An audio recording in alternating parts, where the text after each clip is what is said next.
Baik, kita ke informasi pertama. Saudara, gangguan gajah liar kembali memasuki pemukiman penduduk di sejumlah kampung di Kecamatan Senagan Timur, Nagan Raya. Gajah liar merusak tanaman warga sejak seminggu terakhir. Warga berharap pihak terkait turun tangan mengatasi persoalan konflik gajah dan manusia ini.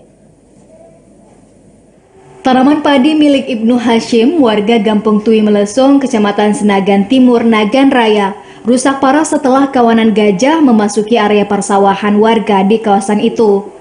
Terlihat puluhan bekas tapak gajah berukuran besar membekas di lahan padi warga. Menurut warga, kawanan gajah masuk ke pemukiman dan merusak tanaman warga sejak seminggu terakhir. Kawanan gajah awalnya merusak tanaman sawit warga, kemudian kembali ke pemukiman penduduk dan merusak tanaman padi pada 2 hari yang lalu.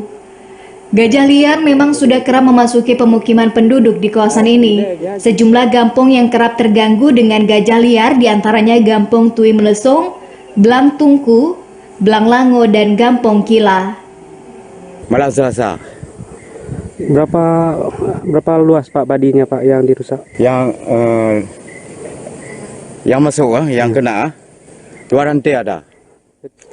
Warga berharap pihak terkait dalam hal ini Badan Konservasi dan Sumber Daya Alam atau BKSDA agar turun tangan mengatasi masalah ini, sehingga konflik gajah dan manusia di kawasan itu dapat teratasi. Dari Nagan Raya, Aziz Saputra, TVRI melaporkan.